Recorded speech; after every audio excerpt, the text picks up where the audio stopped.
¿Y si todo lo que sabe sobre Eva no fuera más que una parte cuidadosamente elegida de una historia mucho más compleja, inquietante y peligrosa? Desde pequeños nos dijeron que Eva fue creada de una costilla, que fue la primera mujer, que tentó a Adán y arruinó todo. Pero nadie nos dijo que esa versión fue seleccionada entre muchas.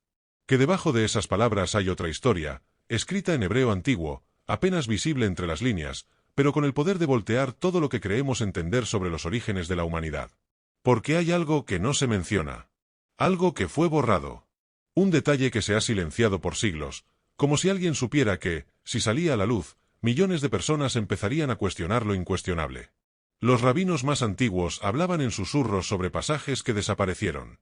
Fragmentos que se encuentran solo en versiones arcaicas del texto hebreo, aquellas que no llegaron a formar parte de la Biblia tal como la conocemos. En esas versiones, Eva no es simplemente la mujer que salió de Adán. Es un símbolo, sí, pero también una sustituta. Una figura construida para encajar. No porque fuera inferior, sino porque su predecesora no era obediente. La historia de Eva, tal como fue transmitida, no es falsa. Pero está incompleta. Y lo que falta es precisamente lo que incomoda. Hoy, vamos a explorar ese hueco. Vamos a mirar lo que dejaron fuera. Porque no se trata de una teoría. Está escrito. Solo que nadie quiso enseñártelo. Volvamos al inicio. No al que nos contaron en catecismo o desde el púlpito. Vayamos al texto, al hebreo original. Allí, en el capítulo 1 del Génesis, hay una frase que cambia todo el juego. Y creó Dios al ser humano a su imagen, a imagen de Dios lo creó, macho y hembra los creó, ¿lo ves? No dice que primero al hombre y luego a la mujer. No dice costilla. No hay jerarquía. Dice que los creó, juntos. Igualitarios. Uno al lado del otro. Esto, para algunos, es incómodo. Porque la segunda versión aparece en Génesis capítulo 2. Una donde el hombre es creado primero. Solo. Donde Dios decide darle una ayuda adecuada, y forma a la mujer desde su costado. Dos relatos distintos. Dos creaciones. ¿Por qué? Durante siglos, estudiosos y teólogos han debatido esta dualidad. Algunos lo llaman simbolismo. Otros, contradicción.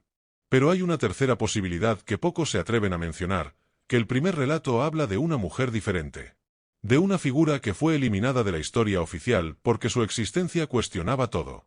Porque esa mujer no obedecía. En tradiciones hebreas más antiguas, y en comentarios que quedaron fuera del canon, hay referencias a esa figura. Se le llamaba por un nombre que aún hoy provoca incomodidad entre los religiosos más conservadores. Lilith. No era una demonio, como después la retrataron para infundir miedo. Era la mujer original. La compañera. Creada del mismo barro que Adán. Igual a él. Y eso, fue considerado un problema.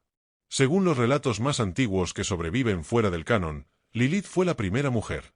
No una invención, no una herejía, sino una figura mencionada en el Talmud, en los textos de la Kabbalah, en los manuscritos marginados por la tradición oficial. Fue creada al mismo tiempo que Adán. No de su costilla. No como una parte de él. Sino como su igual. Pero Lilith no aceptaba órdenes. No se sometía. Quería pararse frente a frente con Adán, no detrás. Quería decidir. Hablar. Actuar. Compartir el Edén en igualdad, no como sombra ni apéndice. Adán no lo soportó. Y la historia dice que Lilith lo abandonó. Huyó del paraíso. Y entonces vino el cambio.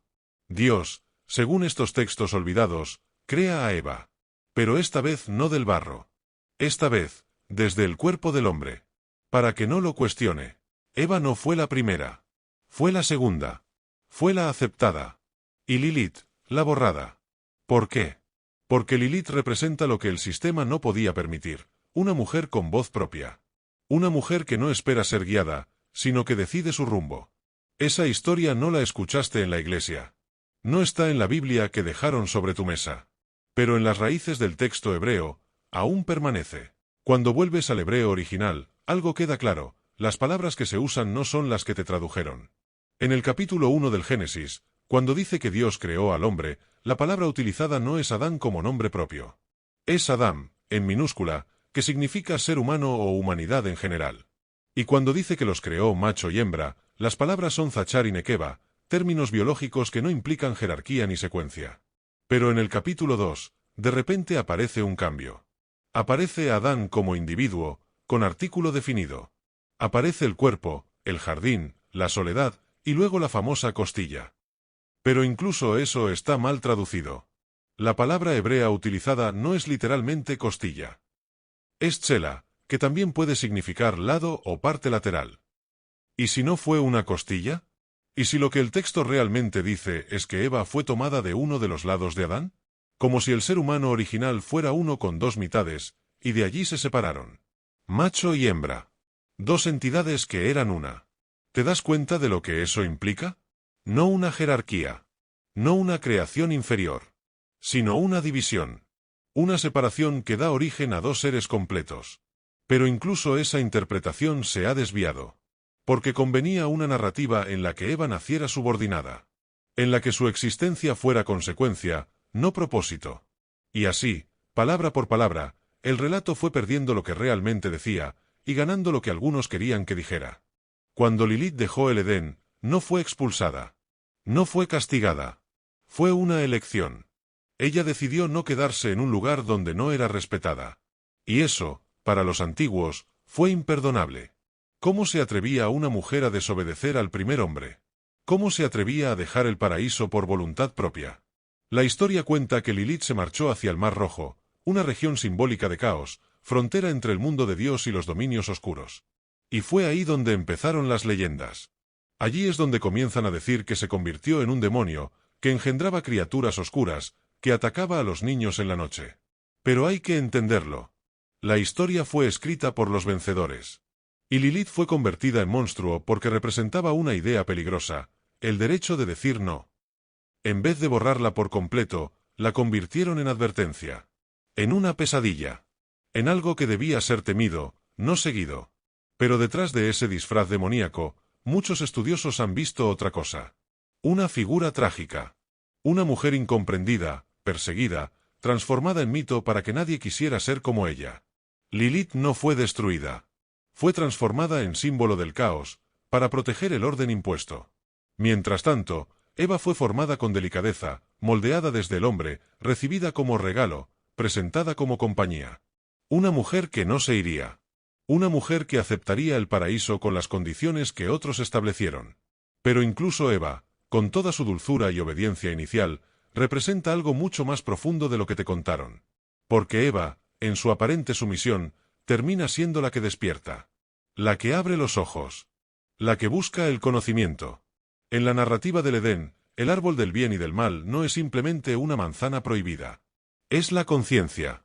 Es la capacidad de distinguir, de elegir, de cuestionar. Y es Eva quien se acerca primero. Eva quien decide comer. Eva quien invita. Muchos lo ven como el pecado original. Pero ¿qué pasaría si lo viéramos desde otro ángulo? ¿Y si Eva no cayó, sino que se elevó? ¿Y si su acto fue una forma de romper el control, de desafiar la obediencia ciega? El texto hebreo original no usa la palabra pecado en ese momento. Habla de abrir los ojos. Habla de darse cuenta. Y es precisamente eso lo que Dios teme. Ahora el hombre ha venido a ser como uno de nosotros, conociendo el bien y el mal. ¿Quién dijo eso? ¿Qué significa eso? Eva no solo es la segunda mujer. Es la que inicia la humanidad consciente. Es la que activa el libre albedrío. La que rompe la burbuja de inocencia impuesta. Y por eso fue castigada. Por eso fue responsabilizada. Pero en ese castigo hay un eco del destino de Lilith, mujeres que no aceptan, que no se conforman, que deciden. Y por eso, tanto Lilith como Eva fueron convertidas en símbolo, pero desde extremos opuestos. Una, la rebelde indeseada. La otra, la obediente castigada. Pero ambas, al final, terminaron siendo mucho más que lo que sus narradores quisieron admitir. El capítulo 1 del Génesis es simple, directo, y al mismo tiempo, desconcertante. Y creó Dios al ser humano a su imagen, a imagen de Dios lo creó, macho y hembra los creó. Génesis 1 y 27. No hay mención de Adán ni de Eva como nombres propios. Solo el ser humano, en hebreo, Adam, sin artículo definido. ¿Y qué significa eso? Que el Adán original era un ser humano completo, sin género subordinado, creado a imagen divina. Ambos, masculino y femenino, estaban contenidos en ese primer acto. No había costillas. No había jerarquías. Era una unidad con dualidad. Pero luego, en Génesis 2, 7, ocurre algo extraño, y Dios formó al hombre del polvo de la tierra. Aquí ya no es simplemente Adán, sino Adam, el hombre en singular y definido. Y en el versículo 18 dice, no es bueno que el hombre esté solo, le haré una ayuda adecuada para él. Entonces, por primera vez, el relato muestra que el hombre está incompleto, que le falta algo. Y en Génesis 2, 21-22, Dios hace caer al hombre en un sueño profundo y toma una tsela de su cuerpo. Las traducciones modernas lo llaman costilla, pero la palabra hebrea tsela aparece otras 40 veces en la Biblia hebrea, y nunca como costilla. Se traduce como lado, flanco, incluso como estructura lateral del templo, Éxodo 26, 20. Entonces, ¿qué se tomó realmente de Adán? ¿Un hueso? ¿O un lado entero? Si fue un lado, entonces lo que Dios hizo fue dividir al ser original en dos mitades. ¿No suena eso más cercano al relato anterior, donde ambos fueron creados juntos? Lo que estamos viendo no son dos versiones iguales. Son dos relatos distintos, que apuntan a dos intenciones teológicas distintas. Uno en el que ambos géneros surgen por igual, y otro en el que uno domina sobre el otro. En el texto bíblico tradicional, el nombre de Lilith no aparece directamente en el Génesis. Pero eso no significa que no exista. En Isaías 34, 14, una figura aparece entre criaturas nocturnas, bestias y demonios. Las fieras del desierto se encontrarán con los chacales, y el sátiro llamará a su compañero. Allí también reposará Lilith, y hallará para sí lugar de descanso. En hebreo, la palabra es Lilith. ¿Qué hace ese nombre ahí? ¿Por qué no se tradujo en la mayoría de versiones modernas?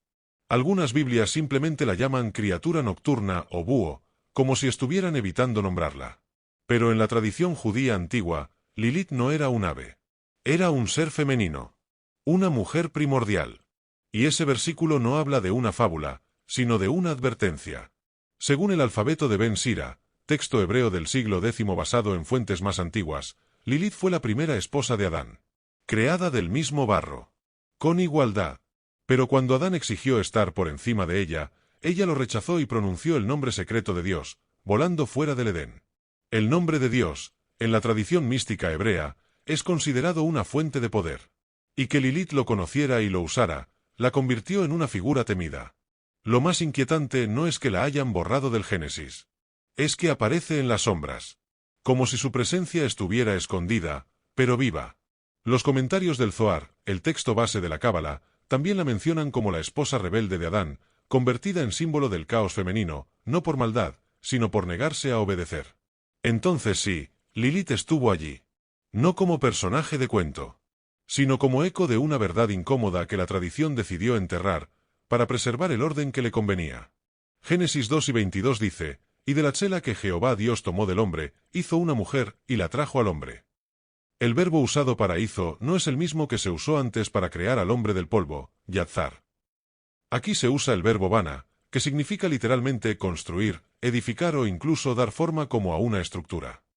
Esto no es un detalle menor. En ninguna otra parte de la Biblia se usa bana para hablar de la creación de una persona, excepto en este único caso, el de Eva. ¿Por qué? Porque Eva no fue formada de la misma manera que Adán. Fue construida, moldeada con un objetivo, ser una ayuda, una compañera adecuada a las necesidades del hombre. El texto original en hebreo dice, Ezer kenegdo, lo cual se traduce muchas veces como ayuda idónea. Pero incluso esa traducción es cuestionable. Kenegdo significa literalmente frente a él, o en oposición a él. Es decir, un igual. No una asistente. No una subordinada. Alguien que lo enfrenta, que lo desafía. Una compañera que lo equilibra. Entonces, ¿por qué se ha tergiversado tanto esta frase? Porque aceptar a Eva como un igual anularía toda justificación de subordinación posterior. Y aún así, incluso siendo moldeada para él, Eva es quien da el primer paso hacia el conocimiento. Hacia la conciencia. Eva representa un ajuste. Una respuesta ante la salida de Lilith. Pero también un eco de lo mismo, la capacidad de decidir. De actuar. De cuestionar. Eva no fue creada para ser mala. Pero sí fue diseñada con una estructura diferente, que le permitirá ser aceptable. Domable. Lo suficientemente parecida para ser confiable. Pero con una chispa interna que, al final, también terminaría encendiendo el fuego del cambio. En el relato clásico, Eva es vista como la tentadora, la que fue engañada por la serpiente. Pero si nos detenemos en el texto original de Génesis 3, hay detalles que cambian por completo la percepción. Primero, la serpiente no es llamada Satanás. Ni siquiera se le describe como un demonio. Se dice simplemente, la serpiente era más astuta que todos los animales del campo que Jehová Dios había hecho. Génesis 3, 1. La palabra hebrea usada aquí es naas, que significa literalmente serpiente, pero también está relacionada con el verbo hebreo para adivinar o adquirir conocimiento oculto. La serpiente representa el despertar intelectual, no el mal puro. Cuando Eva come del fruto, no muere. Al contrario, se abre su entendimiento. Entonces fueron abiertos los ojos de ambos, y conocieron que estaban desnudos. Génesis 3, 7. No dice que cayeron muertos. Dice que despertaron. La única consecuencia directa del fruto fue la conciencia. El conocimiento del bien y del mal. Y en Génesis 3 y 22, Dios mismo lo reconoce. He aquí el hombre ha venido a ser como uno de nosotros, conociendo el bien y el mal. ¿Uno de nosotros? ¿A quién se refiere Dios con nosotros? Esa frase ha provocado siglos de debate. ¿Está hablando con ángeles? ¿Con el consejo divino? ¿Consigo mismo en plural? Pero lo importante aquí no es eso. Es que Dios reconoce que el hombre ha adquirido una capacidad divina. Y todo comenzó con Eva. No fue Satanás quien se lo ofreció. Fue la curiosidad de Eva. El deseo de saber. De mirar más allá. La serpiente solo hizo una pregunta. Fue Eva quien decidió. Y esa decisión fue castigada, no por ser malvada, sino por cruzar el límite impuesto por quienes escribieron las reglas. Después de que comen del fruto, Adán y Eva son descubiertos. Dios los busca en el jardín y los confronta. Pero hay un matiz inquietante en cómo se desarrolla este juicio. En Génesis 3, 12-13, Adán culpa a Eva, y Eva culpa a la serpiente. Dios no interroga más. No les permite defenderse. Simplemente declara castigos. A la serpiente, le dice, maldita serás entre todas las bestias del campo. V14. A la mujer, multiplicaré en gran manera los dolores en tus preñeces, con dolor darás a luz los hijos, y tu deseo será para tu marido, y él se enseñoreará de ti. V16. Aquí aparece una frase clave, él se enseñoreará de ti. No es un mandato divino, sino una consecuencia impuesta. Un resultado del nuevo orden humano después del despertar. El texto no dice que esa era la intención original. Dice que es la consecuencia. Como si el castigo no fuera solo físico, sino social. Como si a partir de ahí, la estructura de poder entre hombre y mujer quedara definida por imposición, no por diseño. Eva, al abrir los ojos, desató una reacción en cadena. No fue castigada por maldad, sino por atravesar una frontera que no debía cruzarse. El relato funciona como advertencia. Una historia que enseña a no cuestionar. A no buscar más de lo permitido. A no comer del fruto, aunque el fruto sea el conocimiento. A través de Eva, el texto marca un límite. Uno que, si se cruza, cambia el equilibrio de todo. Y aún así, Eva lo cruzó. Y desde ese momento, el relato bíblico cambia su tono. La mujer, que fue creada como igual, es convertida en subordinada. Pero no porque así fue hecha, sino porque así fue castigada. Tras el castigo, Adán y Eva son expulsados del Edén. Pero antes de eso, ocurre algo profundamente simbólico. Génesis 3 y 21 dice, y Jehová Dios hizo al hombre y a su mujer túnicas de pieles, y los vistió. Dios, que los había creado desnudos y los había llamado buenos, ahora los viste. Es un acto de separación, pero también de reconocimiento. Es como si aceptara que ya no son criaturas inocentes. Son conscientes. Son humanos. Y entonces llega la expulsión. He aquí el hombre ha venido a ser como uno de nosotros, conociendo el bien y el mal. Ahora, pues, que no alargue su mano, y tome también del árbol de la vida, y coma, y viva para siempre. Génesis 3 y 22. Es decir, el verdadero temor de Dios no era el fruto del bien y del mal, sino el acceso al árbol de la vida. A la inmortalidad. Y por eso los expulsa. No por castigo, sino por prevención. Porque el ser humano, ahora consciente, ya no puede vivir eternamente. No debe. El Edén se cierra. Y así, Eva se convierte no en la causa de la caída, sino en el puente hacia lo humano. Eva es la transición entre la criatura perfecta y la especie imperfecta pero libre. Ella no arruina el plan. Lo activa. Y sin embargo, fue recordada como la culpable, como la desobediente, como la débil. Pero el texto, si lo lees con atención, cuenta otra historia. Una donde Eva no cae. Una donde Eva asciende. En todo este relato, hay algo que llama poderosamente la atención: el silencio de Adán. Cuando Eva habla con la serpiente, el texto de Génesis 3:6 dice algo que ha sido ignorado por siglos: y dio también a su marido, el cual estaba con ella, y él comió. ¿Lo ves? Adán estaba allí, presente, oyendo, observando. Y no dijo nada. No detuvo a Eva. No cuestionó. No actuó. Comió en silencio. ¿Y después? Después culpó. Dijo: la mujer que me diste por compañera me dio del árbol, y yo comí. V12. Es decir, Adán no solo no asume su responsabilidad, también culpa a Eva y a Dios. La mujer que tú me diste. El texto no lo señala como tentado, ni engañado. Solo como pasivo. Y sin embargo, la condena eterna recayó sobre ella. El relato está lleno de omisiones. De silencios que benefician una narrativa donde el hombre queda como víctima. Pero el texto hebreo lo deja claro: Adán estuvo ahí. Escuchó. Eligió. Y luego se escondió. Se vistió. Y culpó. Eva no cayó sola. Eva no fue quien arrastró al hombre. Ambos caminaron hacia ese árbol.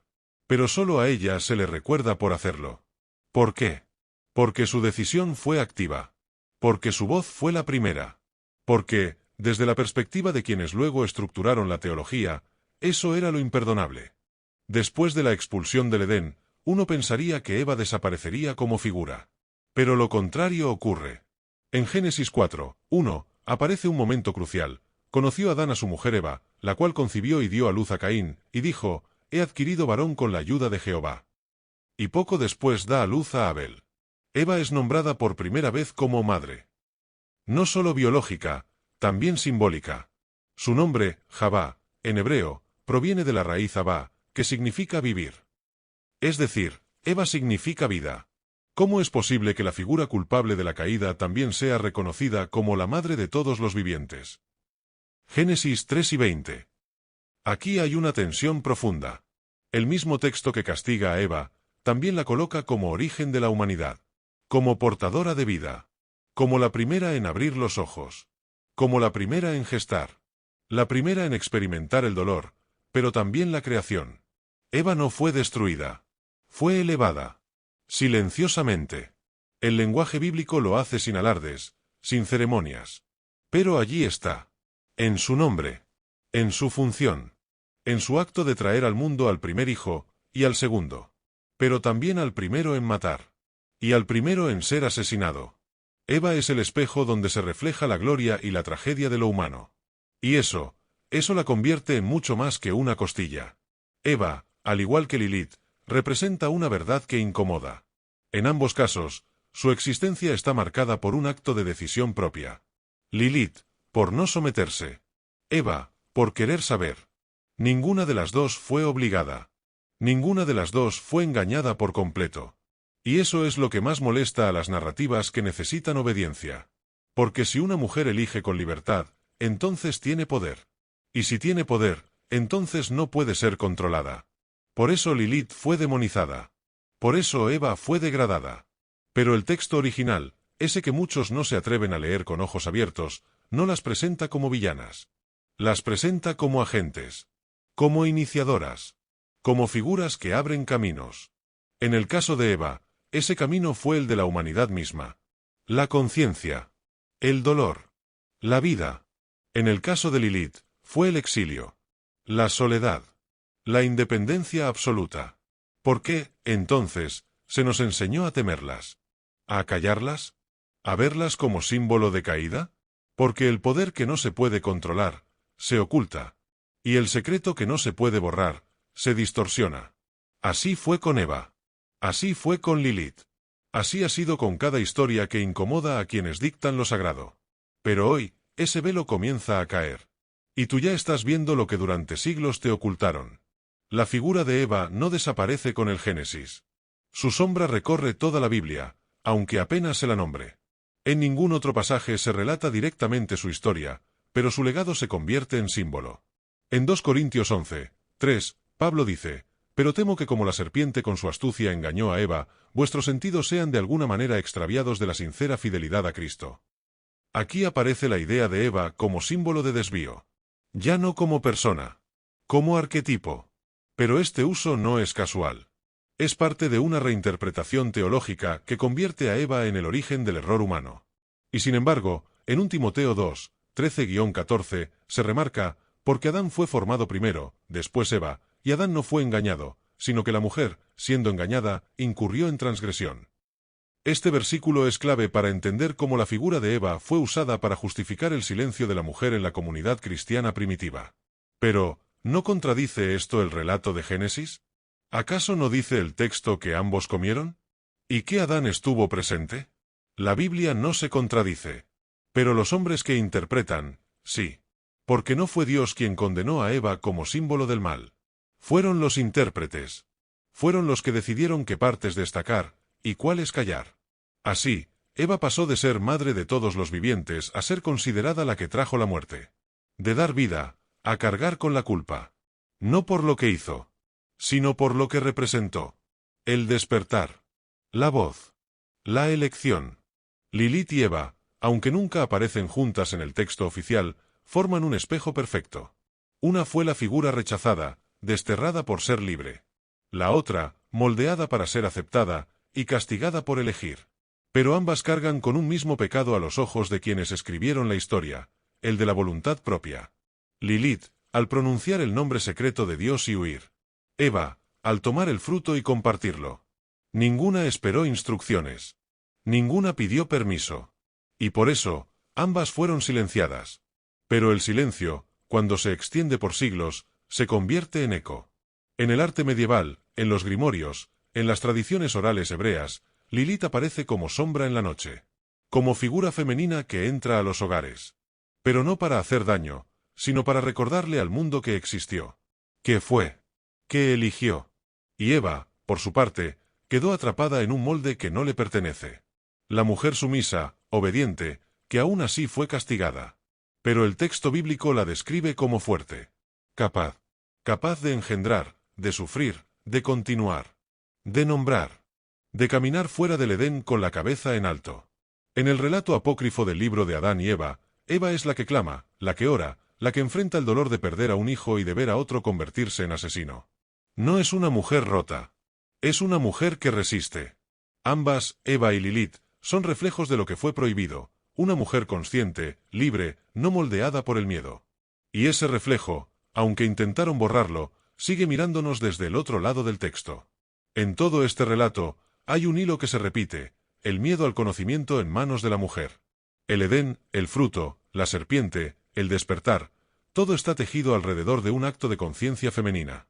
Y no es coincidencia que ese patrón se repita en otras historias bíblicas.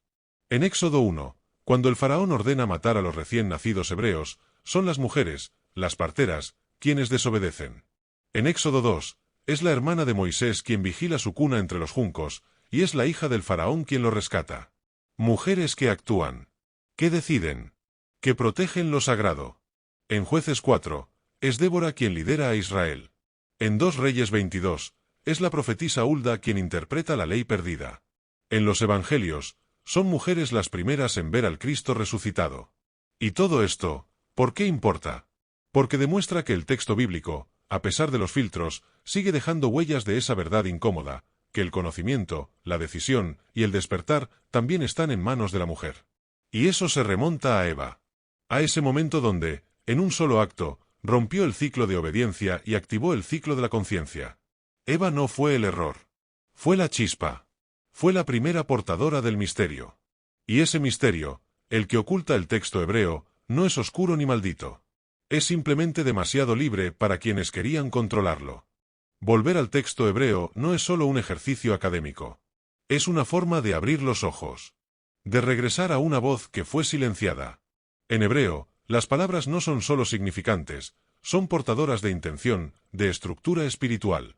La palabra para mujer, Isá, deriva de is, hombre, pero ambas contienen las raíces, que significa fuego.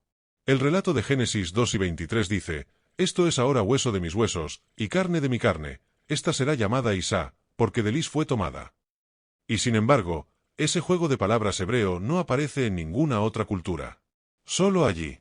Porque en su idioma original, la Biblia deja pistas que no pueden ser replicadas por traducciones. Y esas pistas nos dicen que Eva no fue un apéndice. Fue una parte activa. Una mitad con fuego. Con presencia. El hebreo también llama a la serpiente Naas, la misma raíz que está conectada con prácticas místicas y visión espiritual. Todo en el relato del Edén gira en torno a símbolos que solo en su lengua madre pueden entenderse por completo. Y en ese idioma original, Eva no es solo la que cayó. Es la que encendió. La que rompió el molde. La que se atrevió. Cuando vuelves al lenguaje original, no ves pecado. Ves transformación. No ves traición. Ves despertar. Y por eso, durante siglos, te alejaron de ese idioma. Porque si lo entendías, ya no podía ser manipulado con miedo. Ahora entiendes por qué se ocultó esta historia. Porque Eva no representa debilidad. Representa autonomía. Porque Lilith no representa oscuridad. Representa independencia. Y juntas, son las caras de un misterio que el poder religioso no quiso revelar, que desde el inicio, la mujer fue completa, capaz y libre. El secreto que oculta el texto hebreo no es una conspiración de demonios ni una rebelión contra Dios. Es un recordatorio de que la narrativa que conoces fue editada, filtrada y recortada para encajar en estructuras humanas, no divinas. La verdadera historia de Eva no es la de una traidora. Es la de una iniciadora. Una mujer que quiso saber. Que eligió. Que asumió las consecuencias. Una mujer que caminó fuera del Edén, pero con los ojos abiertos. Y si algo quedó claro en todo esto, es que el pecado nunca fue desobedecer, sino atreverse a despertar. Por eso este secreto incomoda. Porque no destruye la fe. La profundiza. Porque no ataca a Dios. Ataca a la mentira. Y ahora que lo sabes, la pregunta es, ¿qué vas a hacer con esta verdad? Porque una vez que los ojos se abren, ya no pueden volver a cerrarse. Este no es un ataque a la fe. Es un llamado a mirar lo sagrado sin filtros, a recuperar una verdad que te pertenece. Cuéntanos en los comentarios. ¿Crees que Eva fue realmente la primera mujer, o un reemplazo creado para obedecer? Te leo.